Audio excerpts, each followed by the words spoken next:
For more latest videos and updates, please subscribe our channel and hit the bell icon.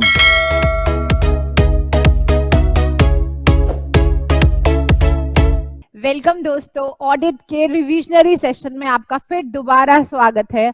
हम लोग अपने सारे audit के chapters मजे में रिवाइज कर रहे हैं। Chapter 1, chapter 2, chapter 3, chapter 4 for specifically for the new course CA intermediate. ठीक है, बहुत सारे बच्चे क्वेरीज पूछ रहे हैं कि मैम ये ओल्ड कोर्स के लिए, it is for new course CA intermediate, not for IPCC. ठीक है, तो हम लोग ये मई के लिए रिवाइज कर रहे हैं। होपफुली आपके अटेम्प्ट जितने हैं मई में ही हो। जैसी सिनारियो चल रहा है कि क्या होने वाला है, because the new strain is more harmful, तो देखते हैं आपका अटेम्प्ट कब होता है। तो अभी तो हम यही बोल रहे हैं for the revision for the May. चलिए जी, स्टार्ट करते हैं हम chapter number 5, fraud and the responsibility. इसका हम फटाफट रिवीजन करते हैं। बहुत छोटा सा, बहुत इंपॉर्टेंट सा और बहुत ही मजेदार सा चैप्टर है। It will take only 40 minutes, not more than that, to revise this chapter. Chapter number 5, fraud and the responsibilities of the auditor. देखिए बेटा, chapter number 5 is talking about the auditor's responsibility in the detection of material misstatement, that is fraud. इसमें auditor कौन सा S A use करता है? S A 240। S A 240 S A 240 कहता है it is the responsibility of the auditor to detect material misstatement due to fraud. तो बेटा मैं आपको एसए 240 नहीं पढ़ा रही हूं, मैं आपको चैप्टर 5 पढ़ा रही हूं। अगर आपको एसए 240 देखना है तो आप एसए 240 के लिए आप मेरा क्विक रिविजनरी वीडियो देख सकते हैं ऑफ ऑल द एसेस। वहां आपको सारे एसेस क्विक रिवीजन में दिख जाएंगे। तो एसए 240 बोलता है ऑडिटर की क्या रिस्पॉन्सिबिलिटी है? Detection of material misstatement due to fraud. ये आप 240 में डिटेल में देखेंगे। तो देखिए, मटीरियल मिसस्टेटमेंट ढूंढना हमारी जिम्मेवारी है, क्योंकि हमें ट्रू एंड फेयर ओपिनियन देना होता है, हमें रीजनेबल एश्योरेंस देना होता है। इसके लिए हमारा ऑडिटर का सेकेंडरी ऑब्जेक्टिव रहता है। प्राइमरी ऑब्जेक्टिव ओपिनियन देना है, सेकेंडरी ऑब्जेक्टिव रहता है कि हम फ्रॉड को ढूंढे। अगर हम फ्रॉड और एरर को ढूंढेंगे तभी तो हम अपना प्राइमरी ऑब्जेक्टिव यानी ओपिनियन दे पाएंगे। So if you see the primary objective of the auditor to give the opinion and the secondary objective to give the opinion, we actually detect material misstatements. जैसे examiner का काम है गलतियां ढूंढना, auditor का काम है गलतियां ढूंढना, फिर अपना ओपिनियन देना। तो हम ओपिनियन तभी देंगे, पहले हम क्या ढूंढेंगे? फ्रॉड। तो ये चैप्टर हमें बताता है हमारी क्या रिस्पॉन्सिबिलिटी है फ्रॉड को ढूंढने के लिए। इससे पहले हम समझते हैं मजेदार मीनिंग किस चीज का? फ्रॉड का। फ्रॉड का मतलब क्या होता है दोस्तों? फ्रॉड एक सोची समझी साजिश है। I am just speaking like CID की तरह। सोची समझी साजिश, intentional act. What is intentional? Plan, carefully plan करा है। अब इंटेंशनल एक्ट किसने करा? किसने ये प्लान करा? इट कैन बी वन और मोर individuals among management, among TCWG, among employees, or maybe the third parties. तो फ्रॉड इंटेंशनल है, all right, fraud is intentional, पर इसे करने वाला कौन है? Who is actually doing the fraud? It can be one और more individual or those charged with governance or employees or third parties जो intentionally क्या करते हैं? यूज करते हैं डिसेप्शन। मैम डिसेप्शन का मतलब क्या होता है? mislead. They use the mislead to obtain unjust और इलीगल एडवांटेज। मैम अनजस्ट क्या है? गलत, नाजायज फायदा, धोखा। अनजस्ट और इलीगल एडवांटेज ऑब्टेन करने के लिए। तो सोचिए, डेफिनेशन फिर बोलिए, फ्रॉड का मतलब इंटेंशनल एक्ट है, किसकी? मे बी वन और मोर इंडिविजुअल, मैनेजमेंट में, दोस्त चार्ज विद गवर्नेंस में, ठीक है जी, डायरेक्टर लेवल का फ्रॉड है, मैनेजमेंट लेवल का फ्रॉड है, एम्प्लॉय लेवल का फ्रॉड है, थर्ड पार्टीज का फ्रॉड है। करा क्या? They have used deception. Deception का मतलब मिसलीड करना, टू ऑब्टेन अनजस्ट और illegal advantage. All right, so this is known as fraud. ठीक है, इंटेंशनली कर रहे हैं management, TCWG employ to obtain unjust और इलीगल एडवांटेज।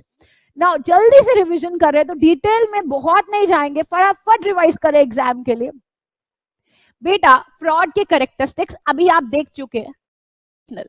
एरर क्या होता है? अनइंटेंशनल। यहां से एमसीक्यू पूछ सकते हैं, उल्टा कर देंगे, फ्रॉड को अनइंटेंशनल कह देंगे, एरर को इंटेंशनल कह देंगे। आप ध्यान रखना, एरर मींस गलती से, मिस्टेक, हमें तो पता ही नहीं, हाँ हमसे तो गलती हो गई, मिस्टेक हो गई, अनइंटेंशनल। और फ्रॉड मतलब हमने तो केयरफुली डिजाइन करा है, सोच समझ के गलत करा है, सोच समझ के नाजायज फायदा उठाया है, सोच समझ के धोखाधड़ी करी है, सोच समझ के अनजस्ट और इलीगल एडवांटेज लेने की साजिश चली है, दैट इज फ्रॉड। ठीक है, तो फ्रॉड इज इंटेंशनल, और एरर और फ्रॉड मिलकर क्या बनता है? Material misstatement. Material misstatement. और फ्रॉड और एरर को डिटेक्ट करना ऑडिटर का धर्म कर्म है। चलो, अब फ्रॉड कितने प्रकार के बेटा? 2 प्रकार के, fraudulent financial reporting and misappropriation of assets. इसको अभी हम डिटेल में चैप्टर में देखेंगे। अभी मैं आपको डिटेल में ये दोनों पार्ट्स कवर कराऊंगी, fraudulent financial reporting and misappropriation of assets. Fraudulent financial reporting and misappropriation assets अभी हम डिटेल में देखेंगे। अब आपसे पूछेंगे what are the reasons for fraud? Fraud के कारण क्या है? तो कैसे याद करोगे बेटा? 3P। ये 3P ICI ने इन्वेंट नहीं करा, ये कहीं की थ्योरी नहीं है, ये 3P is the mnemonic that I am teaching you, learning technique है 3P। ठीक है, तो पेपर में 3P मत लिखना। P से pressure to commit the fraudulent financial reporting, P से perceived अपॉर्चुनिटी, और अनदर P आता है possesses an attitude, करेक्टर और सेट ऑफ एथिकल वैल्यूज, जो इंटेंशनल ऑनेस्ट एक्ट। तभी मैंने बोला 3P। क्या ये 3P रीजंस है फ्रॉड के? हाँ जी। तो पहला रीजन का मतलब क्या है? First reason, pressure to commit the fraud. अब देखिए, टॉप लेवल मैनेजमेंट पे प्रेशर आ जाता है फ्रॉड कमिट करने के लिए। कैसे आता है? बड़ी कंपनीज है, वो देखती है उनकी कॉम्पिटिटर कंपनीज बहुत तगड़ा प्रॉफिट कमा रही है, जो वो हेवी प्रॉफिट कमा रही है वो बेचारी नहीं कमा पा रही।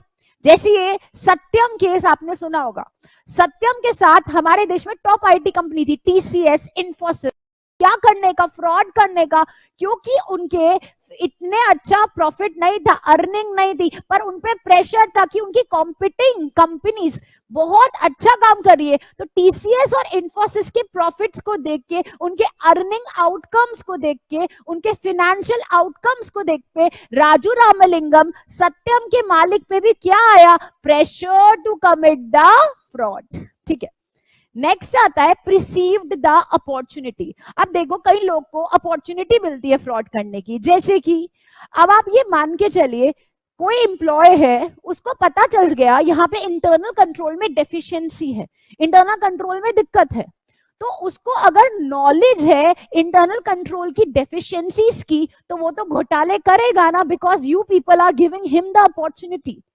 सो perceived opportunity to commit the fraud when the employees understand internal control, they have the knowledge of the internal control, they understand the deficiencies in the internal control, and when they understand the deficiency, they get the opportunity to commit the fraud. This is perceived opportunity. Then third we have possesses an attitude. अब कईयों का character ही खराब है, character यानी वो झूठे मक्कार है, उनको चोरी करने की आदत है, उनमें कोई एथिकल वैल्यू नहीं है, वो इंटेंशनली हमेशा झूठ बोलते हैं, हमेशा घोटाले करते हैं, हमेशा उटपटांगी करते हैं, उनका एटीट्यूड ही खराब है. तो दीज आर द 3 रीजंस. पहला, प्रेशर पड़ गया क्योंकि आपके पड़ोसी कंपनी अच्छा कर रही थी. दूसरा, आपको अपॉर्चुनिटी मिली क्योंकि इंटरनल कंट्रोल में डेफिशिएंसीज थी. तीसरा, आपका एटीट्यूड ही चोरी करने वाला है, डिसऑनेस्टी करने वाला है. So these are the 3 types of problem, these are the 3 reasons जब लोग फ्रॉड करते हैं.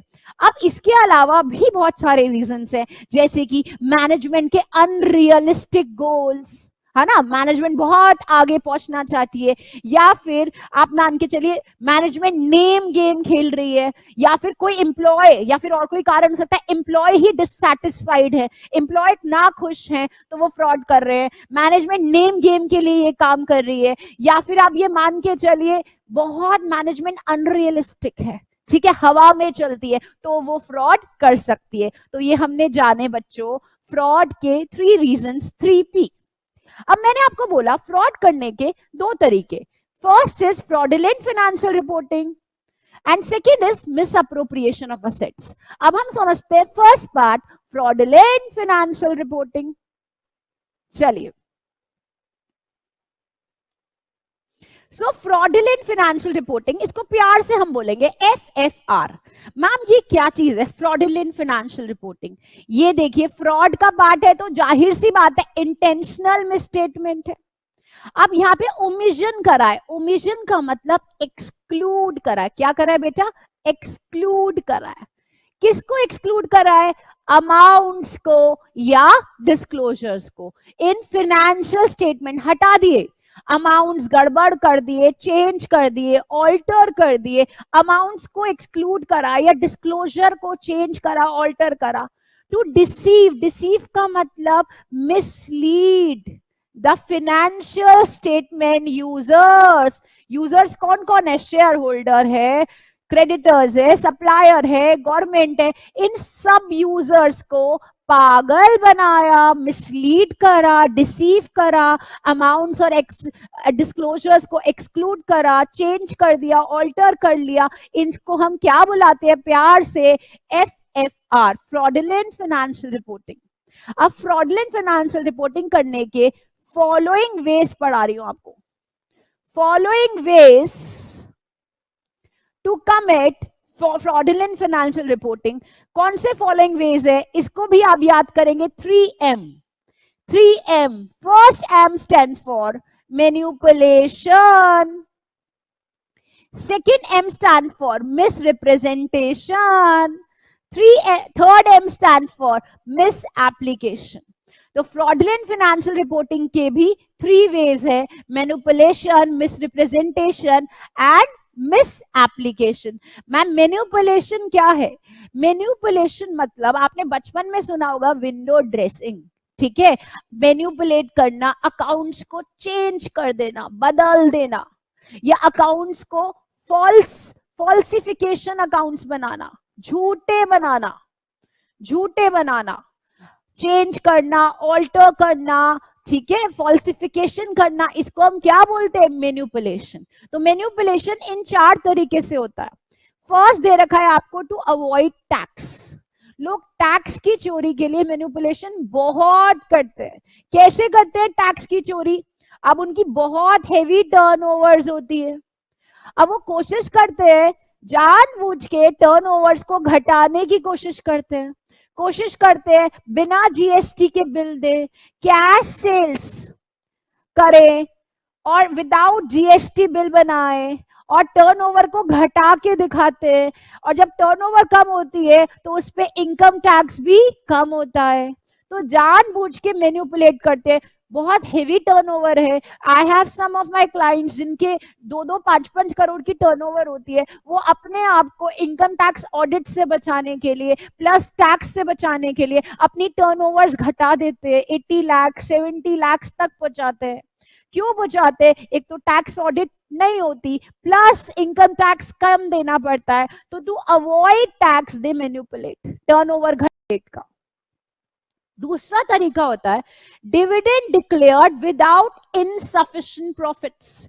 ये कौन सा केस है मैम? ये केस है सत्यम लिमिटेड। राजू रामलिंगम ने कैपिटल में से, कैपिटल रिजर्व में से डिविडेंड बांटा। उसके पास प्रॉफिट्स नहीं थे, डिविडेंड हमेशा प्रॉफिट से देते हैं, पर उसके पास प्रॉफिट्स नहीं थे, उसने कैपिटल रिजर्व से डिविडेंड बांटा। इतना बड़ा पाप करा, उसने डिविडेंड डिक्लेयर करा जब उसके पास प्रॉफिट्स नहीं थे। इससे बहुत लोगों ने ये डिविडेंड देखा और बहुत इन्वेस्टर्स ने अच्छा खासा पैसा लगाया, और अंत में क्या पता चला? कंपनी डूब गई, इंसॉल्वेंट हो गई, राजू रामलिंगम जेल तक पहुंचा, ये हालत हुई सत्यम की। सो ये भी एक मैनिपुलेशन का तरीका है। सत्यम में सेल्स को बढ़ाया था, प्रॉफिट ज्यादा दिखाया था, डिविडेंड हाई दिखाया था, कैपिटल में से बांटा था, ऐसा मैनिपुलेटिव विंडो ड्रेस अकाउंट्स बनाया था सत्यम ने। तीसरा केस आता है विद होल्ड द डिविडेंड, रोक लिया डिविडेंड जब प्रॉफिट है। पहले केस में प्रॉफिट नहीं है फिर भी डिविडेंड बांट रहे हैं, वाह जी वाह। और दूसरे केस में प्रॉफिट है फिर भी डिविडेंड नहीं दे रहे, ये कैसा केस है? एग्जाम्पल बेटा समझिए, बेटा कई कंपनीज जानबूझ के अपने स्टॉक की वैल्यू को मैनिपुलेट करती है। कैसे मैनिपुलेट करती है? वो ना डिविडेंड रोक लेती है, ठीक है, डिविडेंड रोकती है तो उनकी स्टॉक की वैल्यू गिर जाती है, फिर उनके जानने वाले सिलेक्टेड पर्सन कम वैल्यू पे स्टॉक खरीद लेते हैं, और जब वो स्टॉक सस्ते पे खरीद लेते हैं फिर वो डिविडेंड उसके बाद डिक्लेयर करती है। तो देखो क्या मैनिपुलेशन करा, डिविडेंड रोक लिया, प्रॉफिट थे, शेयर की वैल्यू गिर गई, और फिर अपने सिलेक्टेड पर्सन से लो कॉस्ट पे शेयर खरीद लिया, और इससे और बाद में डिविडेंड डिक्लेयर करा। तो this is also one of the way of manipulation. And last is higher remuneration. अब ये जो डायरेक्टर्स हैं कंपनी के या की मैनेजरल पर्सन है, ये बहुत तगड़ा रेम्युनरेशन ले जाते हैं, यानी they take high remuneration, they take high remuneration against the profit, against the profit, जबकि उनको इतना रेम्युनरेशन नहीं लेना चाहिए, एक लिमिट है। It should not be 11% of the net profit, उससे ज्यादा नहीं होना चाहिए, पर वो उससे ज्यादा ले जाते हैं। This is also one of the way of manipulation. So manipulation मतलब चेंज करना, विंडो ड्रेस करना, फॉल्सिफिकेशन करना। किस प्रकार से? टैक्स की चोरी, टर्नओवर घटाना, डिविडेंड डिक्लेयर करना जब प्रॉफिट नहीं है, या डिविडेंड रोकना जब प्रॉफिट्स है, या फिर ज्यादा रेम्युनरेशन लेना against the profit. These are the way how the people do manipulations. हम पढ़ रहे fraudulent financial report and misapplication. जल्दी से समझते हैं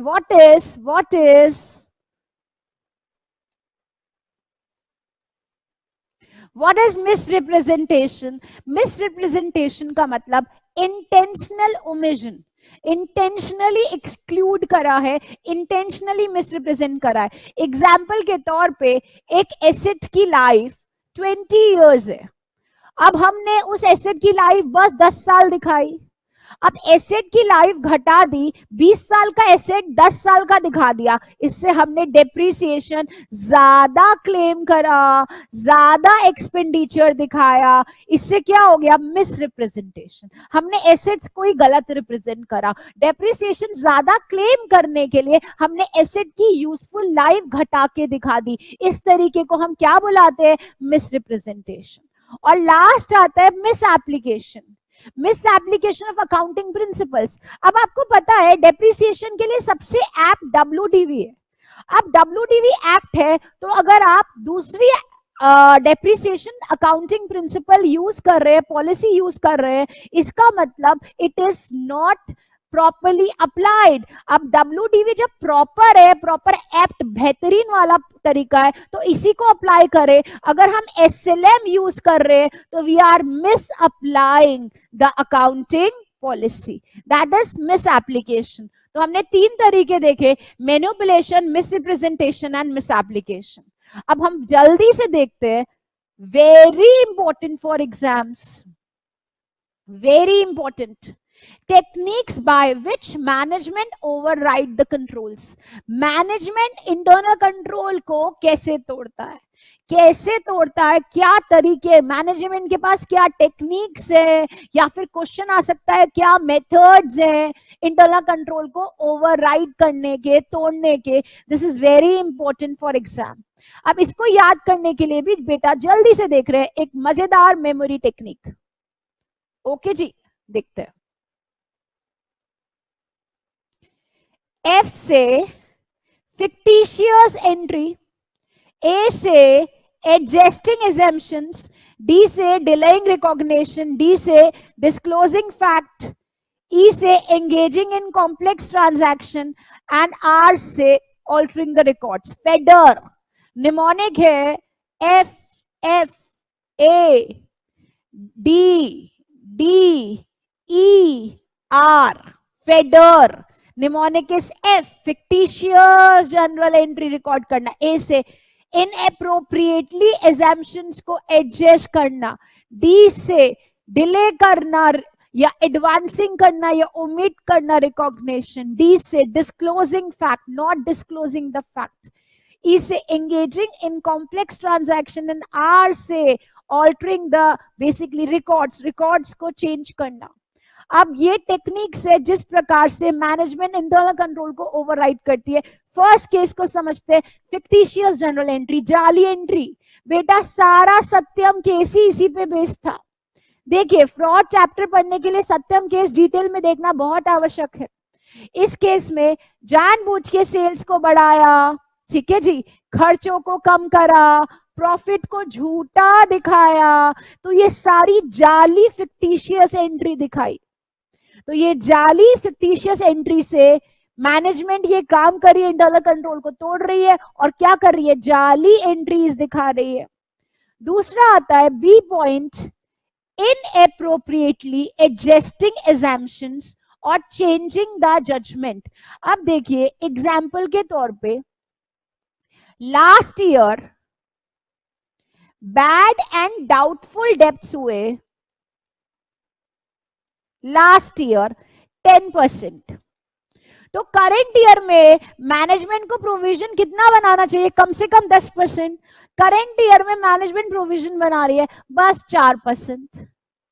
जब लास्ट ईयर आपके इतने डेब्ट्स हो गए हैं तो आप अपनी जजमेंट क्यों चेंज कर रहे हो, क्यों इनएप्रोप्रिएट assumptions ले रहे हो। assumptions लो, अगर लास्ट ईयर इतना पैसा मर गया है तो करंट ईयर में एप्रोप्रिएट assumptions बनाओ। पर मैनेजमेंट ओवरराइड करती है कंट्रोल को बाय मेकिंग इनएप्रोप्रिएट assumptions, क्योंकि जजमेंट करना मैनेजमेंट करती है, उसमें वो सारा हेरा फेरी करती है, एक टेक्निक है। दूसरा आता है ओमिटिंग एडवांसिंग डिलेइंग रिकॉग्निशन। अब देखिए जानबूझ के, मान लीजिए करंट ईयर में सेल्स हुई है, अब क्या हुआ, करंट ईयर में प्रॉफिट ज्यादा हो गया, टर्नओवर ज्यादा हो गई, सेल्स बहुत हाई हो गई। अब मैनेजमेंट क्या करती है, इस सेल को, जो ज्यादा सेल हुई है ईयर एंड में, वो नेक्स्ट ईयर में ले जाती है। फॉर एग्जाम्पल एक सेल हुई है लास्ट डे 30th मार्च, अब 30th मार्च की सेल मैनेजमेंट नेक्स्ट ईयर ले जाती है, यानी 2 अप्रैल। अब 2 अप्रैल ले गई तो मैनेजमेंट ने ये सेल जो करंट ईयर में हुई थी वो नेक्स्ट ईयर में शिफ्ट कर दी, यानी रेवेन्यू रिकॉग्नाइज करना चाहिए था करंट ईयर में, अब रेवेन्यू रिकॉग्नाइज कर रही है नेक्स्ट ईयर में। This is delaying the revenue recognition. अपना रेवेन्यू यहां दिखाना चाहिए था और दिखा रही है नेक्स्ट ईयर।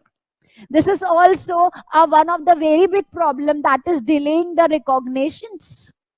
ठीक है, नेक्स्ट आता है बेटा डी से concealing, not disclosing the facts. अब मैनेजमेंट पे बहुत सारे लिटिगेशंस रहते हैं, ठीक है, मैं आपको बताती हूँ, मैनेजमेंट पे बहुत सारे पेंडिंग लिटिगेशंस चल रहे हैं, बहुत तगड़ी तगड़ी लायबिलिटीज है। मैनेजमेंट वो डिस्क्लोज करने को ही तैयार नहीं है। Management is not disclosing pending litigations in the court, the claims in the court, the heavy liabilities on the management, they are not disclosing. This is also one of the way. Another आता है E से engage in complex transactions.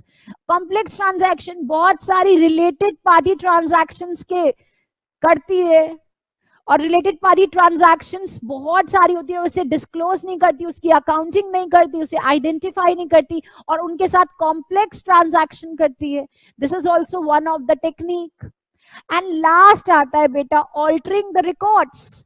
बहुत तरीके alter करने के लिए। Original document change करना, original document बदल देती है, चेंज कर देती है, सिग्निफिकेंट ट्रांजैक्शन चेंज कर देती है, अनयूजुअल ट्रांजैक्शन चेंज कर देती है, ये सब ऑल्ट्रेशंस है। So what are the techniques to override the controls by the management? कैसे याद करेंगे बच्चा? फेडर, फेडर। एफ से फिक्टिशियस एंट्री, ए से inappropriate accounting assumptions, D से delaying the recognitions, D से not disclosing the facts, E से engaging in the complex transaction, R से record altering the record. So these are the ways by which management override the control. Next part आता है, आपने देखा था ऊपर fraud करने के दो तरीके, एक तो फ्रॉडुलेंट फाइनेंशियल रिपोर्टिंग, दूसरा तरीका है मिस अप्रोप्रिएशन ऑफ असेट्स, यानी एसेट्स की चोरी, theft of entities assets. Misappropriation of assets का मतलब एसेट्स की चोरी, थेफ्ट ऑफ एसेट्स। तो मैम ये थेफ्ट ऑफ एसेट्स कैसे होता है? By variety of ways, variety of तरीके से एसेट्स की चोरी होती है। पहला है एम्बेजिलिंग रिसिप्ट्स। एम्बेजिलिंग रिसिप्ट्स का मतलब होता है मिस एप्रोप्रिएशन करना रिसिप्ट्स में, कलेक्शंस में। अब डेटर से पैसा आया या बिल्स रिसीवेबल से पैसा आया, आपने क्या करा? एम्प्लॉयज ने अपने पर्सनल अकाउंट में डलवा लिया, तो रिसिप्ट्स आई, कलेक्शंस आई, कहां से आई? डेटर से आई। ठीक है जी, बिल्स रिसीवेबल्स आए, अच्छा खासा कलेक्शन आया, और ये कलेक्शन कहां डाल दिया? पर्सनल अकाउंट में। This is embezzling receipt, one of the very finest way of misappropriation of assets. और देखिए fraudulent financial reporting generally management करती है, डायरेक्टर्स करते हैं, टैक्स की चोरी, ठीक है, डिविडेंड रोक लेना, डिविडेंड बांट देना, ज्यादा रेम्यूनरेशन लेना, पर miss appropriation of assets usually employees करते हैं, यूजुअली एम्प्लॉयज करते हैं एसेट की चोरी। अब ओनर थोड़ी ना चोरी करेगा, एम्प्लॉय चोरी करेगा ना। अब कंपनी को पैसा आ रहा है, डेटर से पैसा आ रहा है, अब क्या कर रहे हैं? एम्प्लॉयज अपने पर्सनल खाते में डाल रहे हैं। So this is basically done, usually done by employees. Stealing the physical assets. अब मैंने बहुत बार देखा है इन्वेंट्री की चोरी करते हैं एम्प्लॉयज, स्क्रैप की चोरी करते हैं, अलग अलग लेवल की, नेक्स्ट लेवल चोरी है, इन्वेंट्री चोरी, स्क्रैप की चोरी, और इंटेलेक्चुअल प्रॉपर्टी तक की चोरी बेटा। अब व्हाट इज इंटेलेक्चुअल प्रॉपर्टी? अब देखिए बहुत बार एंटिटी की बहुत टेक्नोलॉजिकल डेटा होता है, employees disclose to the competitors and take good money from the competitors. अब एक एम्प्लॉय को एंटिटी के सारे टेक्नोलॉजिकल डेटा पता है, उसने सारे अपने चुरा लिए, कॉम्पिटिटर को सेल कर दिए, अच्छा खासा पैसा कमा लिया। दिस इज ऑल्सो चोरी।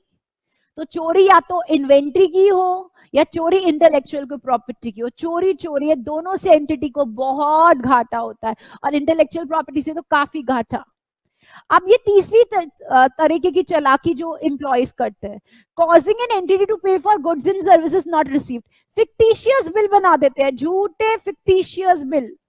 अब ये फिक्टिशियस बिल्स बना बना के एम्प्लॉयर को बोलते हैं ये खर्चा पे करिए। तो ये भी एक तरीके का मिस अप्रोप्रिएशन ऑफ असेट्स है। और ये देखिए एंटिटी के एसेट्स यूज करते हैं पर्सनल यूज के लिए, कई बार तो इतना करते हैं कि एंटिटी का एसेट कोलेटरल दे देते हैं, कोलेटरल गिरवी पे दे देते हैं, और पर्सनल लोन ले लेते हैं। ये मैंने खुद देखा हुआ है, कई एम्प्लॉयज ने एंटिटी के एसेट्स को कोलेटरल में रखवाया हुआ है और पर्सनल लोन तक ले रखे हैं छोटे लेवल पे। सो this is again miss appropriation of assets. अब बेटा जी मिस अप्रोप्रिएशन ऑफ असेट्स के दो पार्ट्स, जैसे आपने देखा था ना फ्रॉडलेंट फाइनेंशियल रिपोर्टिंग की 3 पार्ट्स कौन कौन से, मैनिपुलेशन, ठीक है, मिस एप्लीकेशंस, मिस रिप्रेजेंटेशंस, ऐसे मिस अप्रोप्रिएशन ऑफ असेट्स के 2 पार्ट, गुड्स एंड कैश, ठीक है, misappropriation of goods and misappropriation of cash. Cash की चोरी, गुड्स की चोरी, these are the 2 ways. So goods का चोरी is very difficult to detect. लोग गुड्स बहुत ज्यादा स्क्रैप चोरी कर लेते हैं, गुड्स उठा उठा के ले जाते हैं. It is very very difficult to detect when there is high inventory की चोरी. इनफैक्ट आप बिलीव करेंगे बहुत सारे जगह मैंने देखा है, गोल्ड जहां पे है या सिल्वर है या कॉपर है, ये जो कमोडिटी एक्सपेंसिव है, इस गुड्स को घपले करने की कोशिश करते हैं एम्प्लॉयज, गायब कर देते हैं. बहुत सारे और भी गुड्स होते हैं जो वो गायब कर रहे हैं, बोल रहे हैं ऑब्सलीट हो गया है. तो दिस इज द मतलब एक्सट्रीमली डिफिकल्ट फ्रॉड जो एम्प्लॉयज करते हैं, जिसको वो करते हैं मजे में, पर हम लोग के लिए ढूंढना बहुत मुश्किल है, क्योंकि जब गुड्स की चोरी है तब हम अवेलेबल नहीं थे और हम पुलिस वाले नहीं है कि हम गुड्स की चोरी को डिटेक्ट कर ले. सो गुड्स की चोरी डिफिकल्ट है डिटेक्ट करना कैश के मुकाबले. अब इसके लिए एंटिटी को वेरियस मेजर्स ध्यान रखने पड़ते हैं, वेरियस मेजर्स. पहला मेजर है, गुड्स के लिए शुड बी प्रॉपर रिकॉर्डिंग, एक एक गुड की रिकॉर्डिंग होनी चाहिए, ठीक है. दूसरा, गुड्स को पीरियोडिकली चेक, हफ्ते में, 10 दिन में, महीने भर में पीरियोडिकली चेक करना चाहिए मैनेजमेंट को, ओनर को खुद. And then proper rules and procedures होते हैं, यानी गुड्स के लिए proper laws and regulation, internal rules and regulation है जो ऑर्गेनाइजेशन खुद बनाती है regarding use of goods, dispose of goods, selling of goods, purchase of goods. So proper rules and procedure follow करने चाहिए.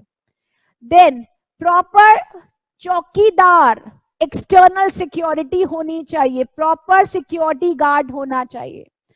फिर फिजिकल वेरिफिकेशन, ऑर्गेनाइजेशन के owners या तो इंटरनल ऑडिटर से या खुद ब खुद स्टॉक को टाइमली फिजिकली वेरीफाई करे, रिकॉर्डेड स्टॉक को फिजिकली चेक करे, फिजिकल एग्जिस्टेंस चेक करे. और जब वो रिकॉर्डेड स्टॉक को फिजिकल एग्जिस्टेंस से कंपेयर करते हैं तो अगर उनको डेफिशिएंसी मिलती है तो उनको पता चल जाता है स्टॉक कहाँ गायब है.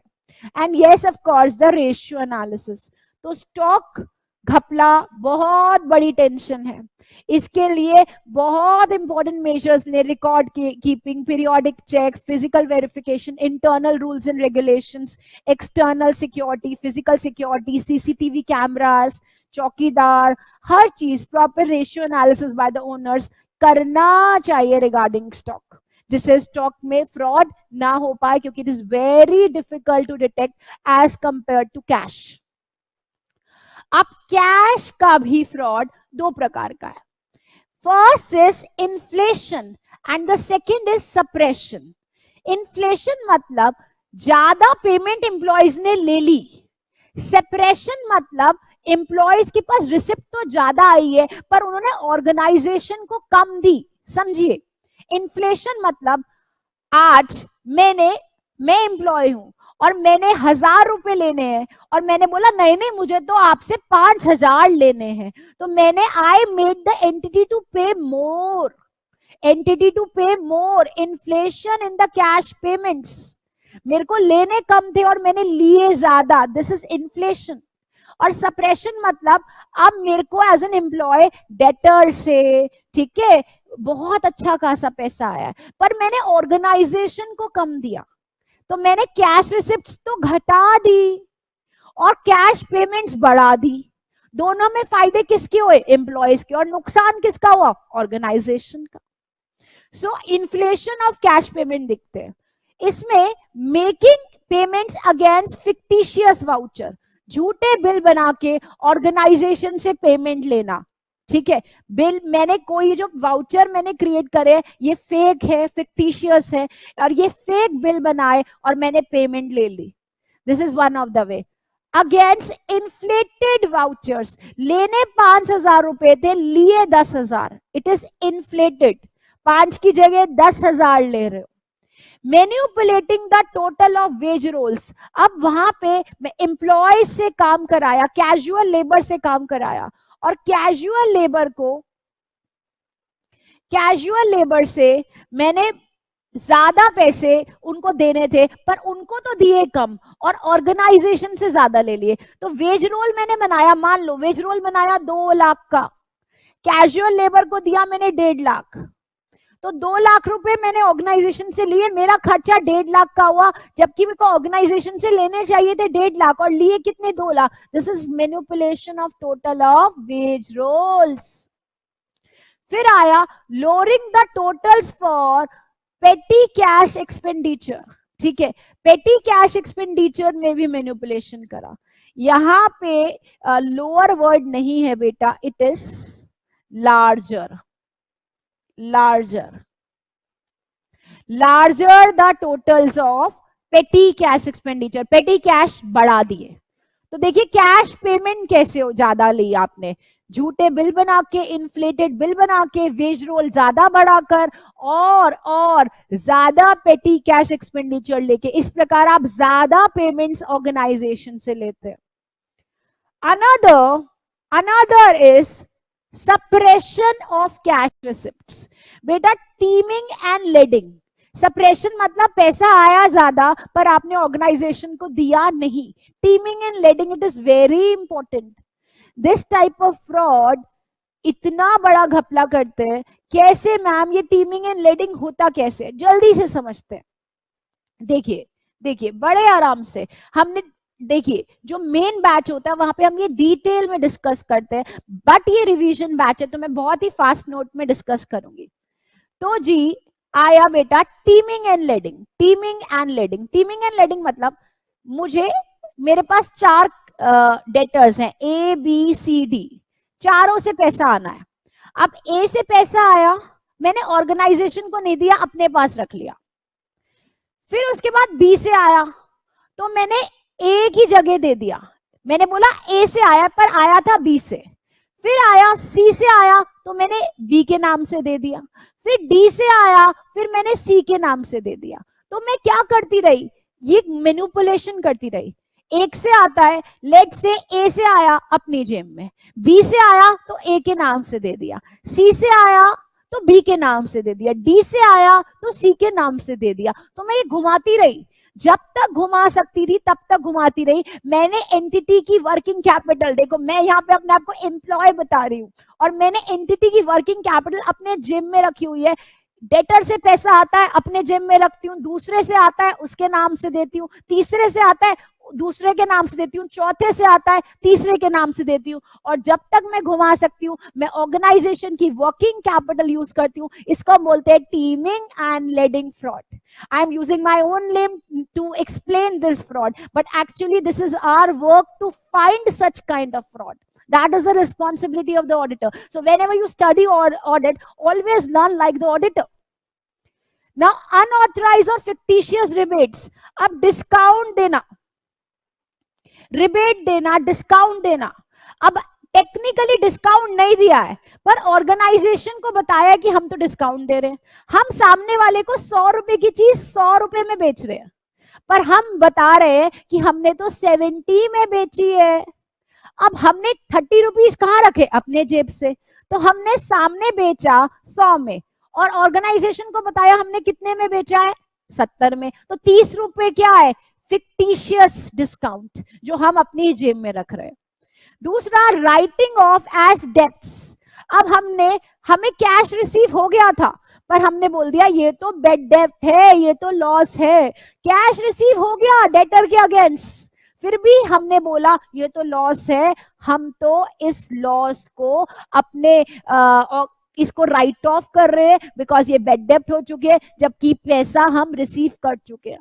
फिर not accounting for cash sales, cash sale आई अपने जेब में रखी क्योंकि इसके लिए हमारे जेब में, हमारे हाथों हाथ, हमारे हाथ में कैश आया, खाते में कैश नहीं आया।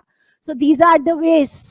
And not accounting for miscellaneous receipt, scrap को सेल करा, पैसा आया अपनी जेब में रख लिया. So these are the various ways how we misappropriate cash. तो हमने फ्रॉडलेंट फाइनेंशियल रिपोर्टिंग 3M जाना, मिस अप्रोप्रिएशन ऑफ असेट्स जाना, जहां पे गुड्स की चोरी देखी और कैश की चोरी देखी. कैश दो प्रकार से, एक में हम बढ़ाते चढ़ाते पेमेंट लेते हैं और जब रिसिप्ट लेते हैं तो हम सप्रेस घटा घटा के दिखाते हैं. दोनों में हमारा फायदा हो जाता है, एम्प्लॉयज का और ऑर्गेनाइजेशन का नुकसान. तीसरा कॉन्सेप्ट आता है detection of fraud and error. ये बात मैंने एकदम स्टार्टिंग में बताई थी. एज पर एस 240 किसकी रिस्पॉन्सिबिलिटी है? It is the responsibility of the auditor to find the fraud in the audit of financial statement. पर आप जानते हैं ऑडिटर कौन सा भरोसा देता है? रीजनेबल. एस 200. ऑडिट में क्या होती है? Inherent limitations. तो ऐसा हो सकता है बहुत सारा फ्रॉड हम नहीं ढूंढ पाए, पर हमें ऑडिट कैसे करनी है? With due care.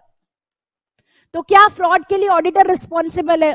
अगर उसने ऑडिट विद ड्यू केयर करी है वो रिस्पॉन्सिबल नहीं है. और अगर उसने ऑडिट नेग्लिजेंस से करी है, negligence, so he is responsible. तो ऐसे 240 दो पहलू बताता है. ऑडिटर की जिम्मेवारी है फ्रॉड को ढूंढना, फ्रॉड को ढूंढने की जिम्मेवारी ऑडिटर की. और अगर ऑडिटर ड्यू केयर के साथ ऑडिट कर रहा है तो फ्रॉड नहीं मिल पाया तो ऑडिट में तो रीजनेबल एश्योरेंस है, इनहेरेंट लिमिटेशंस है. क्या पता फ्रॉड हम नहीं ढूंढ पाए. आपने पढ़ा था nature of financial reporting, nature of audit procedures, inherent limitations के अंदर पढ़ा था.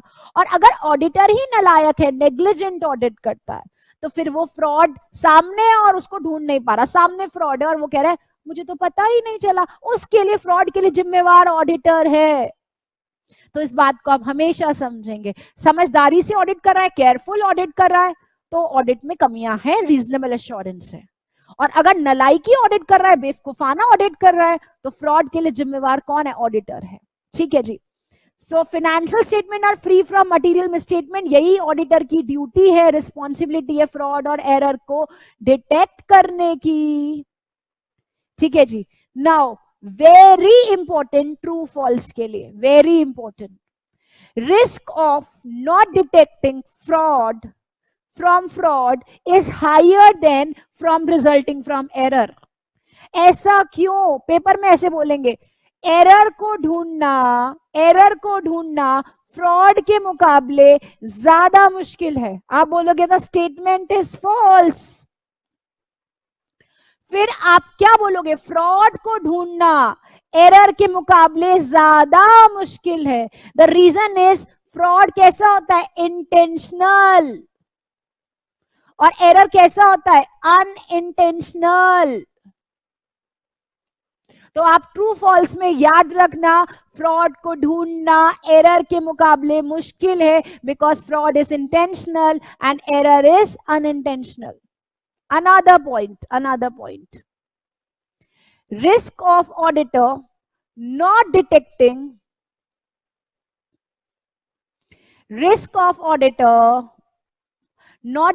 a material misstatement resulting from management fraud is greater than employee fraud. Again, very important for true and false.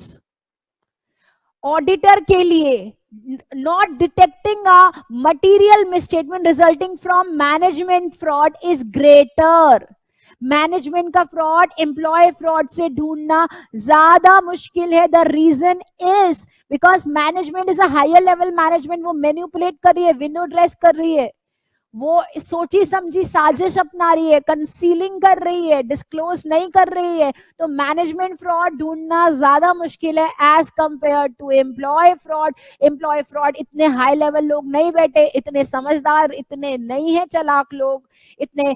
तो एम्प्लॉय का फ्रॉड फिर भी एक बार मिल जाता है, मैनेजमेंट फ्रॉड को ढूंढना ज्यादा मुश्किल है. पर ऑडिटर एक ब्रह्मास्त्र को यूज करे, उसे क्या बोलते हैं? Professional scepticism.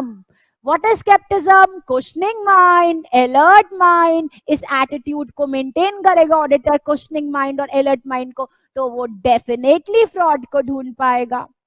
अब इस एसे का लास्ट पार्ट आता है fraud reporting. Under section 143 subsection 12 of the companies act, of the Companies Act and it is read with rule number 13. किसके साथ रीड करते हैं? रूल नंबर 13 के साथ. तो कंपनीज एक्ट सेक्शन 143 सबसेक्शन 12 क्या कह रहा है? फ्रॉड को ढूंढना किसकी जिम्मेवारी है? स्टैट्यूटरी ऑडिटर की. क्योंकि स्टैट्यूटरी ऑडिटर क्या कर रहा है? फाइनेंशियल स्टेटमेंट चेक कर रहा है. तो अब उसकी जिम्मेवारी है, if he has a reason to believe कोई अमाउंट, ठीक है, या एक्सपेक्टेड अमाउंट, कोई अमाउंट या expected amount is 1 crore or above, the actual fraud being or has been committed by the fraud by the employees or the officer, the auditor is going to report to the central government. Ma'am क्या बोला आपने? ध्यान से समझो. Section 143 subsection 12 कह रहा है statutory auditor को अगर उसे विश्वास होता है कोई अमाउंट है या एक्सपेक्टेड अमाउंट है 1 करोड़ या उससे ज्यादा का है और ऐसा फ्रॉड ऑर्गेनाइजेशन में हुआ है, ऑफिसर, की मैनेजरियल पर्सन्स, एम्प्लॉयज, डायरेक्टर्स, इन लोगों ने फ्रॉड करा है, तो it is the responsibility of the auditor to report to central government under section 143 subsection 12. अब मैम रूल 13 क्या चीज है? चलिए समझते हैं. Rule 13 of company audit and auditor rules क्या कहता है? रूल 13 कहता है जैसे ही उसे फ्रॉड की नॉलेज हो जाए, नॉलेज ऑफ फ्रॉड किसको हो जाए? ऑडिटर को. Immediately, not later than 2 days, not later than 2 days, immediately, एकदम 2 दिन के अंदर अंदर जैसे ही फ्रॉड पता चल जाए, कम्युनिकेट करे किसको? Board of directors and audit committee.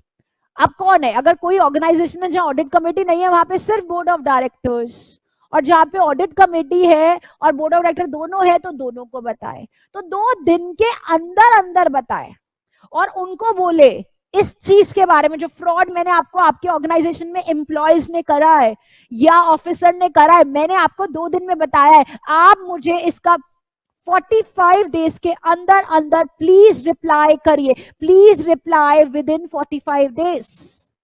ठीक है जी. अब वो रिप्लाई विद इन 45 डेज या तो आपको करेंगे या नहीं करेंगे. इसके 2 केसेस है, रिप्लाई आया, रिप्लाई नहीं आया. अब हम देखते हैं रिप्लाई आ गया, चलो पॉजिटिव बात करते हैं. ठीक है, आजकल वैसे सब positive is not good, corona positive अच्छा नहीं है, पर फिर भी हम पॉजिटिव की बात करते हैं.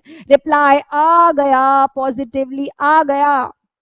अब अगर हमें रिप्लाई आया है तो हम अपनी रिपोर्ट तैयार करेंगे, अपने कमेंट करेंगे, अपने ऑब्जर्वेशन किसको भेजेंगे? सेंट्रल गवर्नमेंट को. साथ में उनका रिप्लाई भी अटैच कर देंगे. और ये कम्युनिकेशन हमें कब करना है? With in 15 days of receipt of reply. मतलब उन्होंने मान लीजिए 45 डे पे ही रिप्लाई करा, मान लो वर्स्ट केस में लास्ट डे ही रिप्लाई करा, उसके 15 दिन के अंदर अंदर हम सेंट्रल गवर्नमेंट को अपना reply along with their reply off board of directors and audit committee के रिप्लाई के साथ अपना रिप्लाई, अपनी रिपोर्ट सेंट्रल गवर्नमेंट को भेज देंगे. तो सेंट्रल गवर्नमेंट को 2 चीज जाएंगी. फर्स्ट चीज क्या जा रही है? एक तो हमारा रिप्लाई प्लस उनका रिप्लाई, और उनका रिप्लाई जब भी आया है, देखिए उनको 45 डेज में तो करना ही करना है, पहले दे देंगे तो और अच्छा.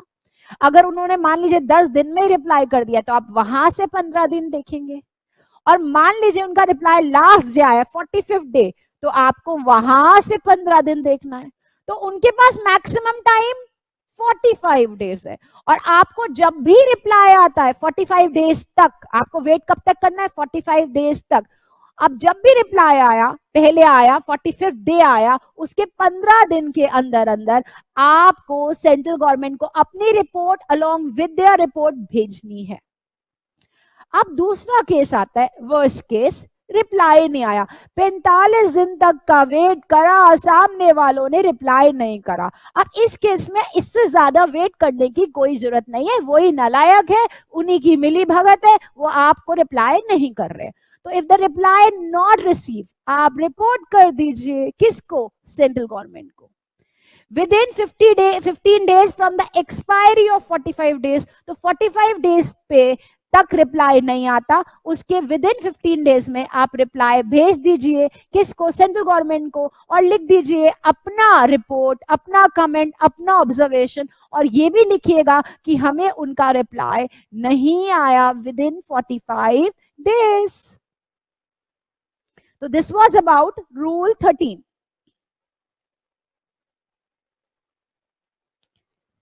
अब हम किसको भेजेंगे ये reply, to the secretary of ministry of corporate affairs, MCA, central government मंत्रालय, मिनिस्ट्री यानी मंत्रालय किसका, कॉर्पोरेट का, कंपनीज का।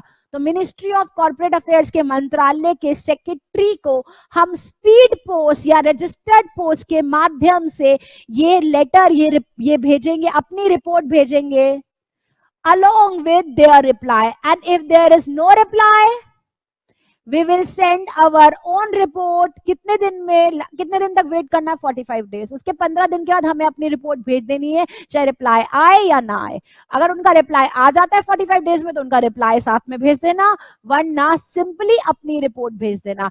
बट आपके पास कितने दिन है, उनके आप 45 डेज तक वेट करिए, उसके 15 दिन में अपनी रिपोर्ट भेज दीजिए। रिप्लाई आता है वो लगा दीजिए, नहीं आता तो खाली अपनी रिपोर्ट 15 दिन में भेजनी ही है, बाय स्पीड पोस्ट और रजिस्टर्ड पोस्ट। प्लस आपने ईमेल भी करना है। और कौन सा फॉर्म भरते हो आप, ADT4, ADT4 आप फॉर्म भरते हो, ये याद रखना, this is also very important. आपको कौन सा फॉर्म भरना है, ADT4।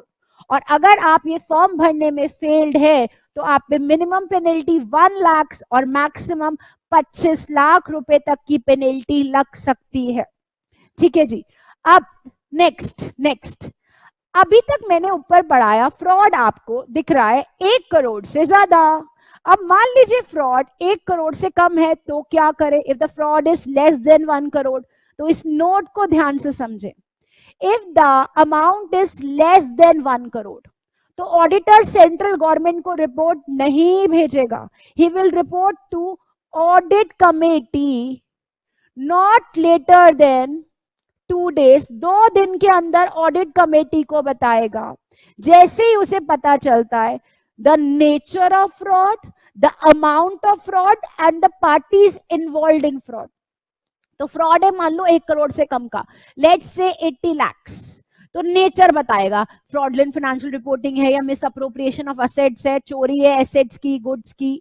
नेचर, अमाउंट कितना है मैंने बता दिया, पार्टीज कौन कौन मिले हुए हैं, एक्स मिला हुआ है, वाई मिला हुआ है, ऑडिट कमेटी को ही बताना है।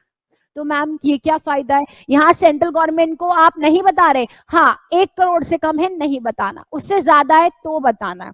अब इसमें कंपनी क्या करेगी, अब कंपनी की जिम्मेवारी मैं यहाँ पे आपको लिख के समझाती हूँ। It is the responsibility of the company to disclose the fraud in the board report. Board report में कंपनी डिस्क्लोज करेगी क्या क्या, फर्स्ट सेम चीज, what is the nature of fraud, second what is the amount of the fraud, third what are the parties involved, and the last remedial action taken by the company against the parties।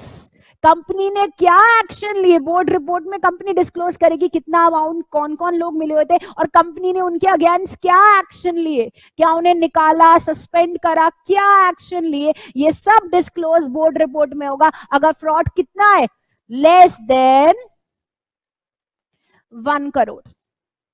So this was about this chapter fraud. I hope this was the quickest revision we can do for this chapter and we are done with chapter number 5 fraud। अच्छा एक और बात, ये statutory auditor पे भी लगता है, ये सेक्रेटेरियल ऑडिटर पे भी लगता है, ये कॉस्ट ऑडिटर पे भी लगता है। सेक्रेटेरियल ऑडिट CS करते हैं, कॉस्ट ऑडिट कौन करता है, CMA करते हैं, तो वो CMA एंड कंपनी सेक्रेटरी जो ऑडिट करते हैं सेक्रेटेरियल एंड कॉस्ट ऑडिट, उन पे भी सेक्शन 143 सबसेक्शन 12 रूल 13 एप्लीकेबल है। ठीक है, सेम ही लॉजिक है, सेम लॉजिक पे एप्लीकेबल है, उनको भी रिपोर्ट करना होता है। हम लोग स्टैट्यूटरी ऑडिटर है, सीएस फिनेंशियल स्टेटमेंट ऑडिट करते हैं, हम पे भी एप्लीकेबल होता है। तो यहाँ ये चैप्टर खत्म। I hope you understood the fastest revision of audit and more. मैं अपना सेशन वाइंड अप कर रही हूँ। If you like the video, please do like it and with wonderful comments on it. This thing I expect, this is the only thing that I expect from you people. So thank you for the session. Bye bye. Take care.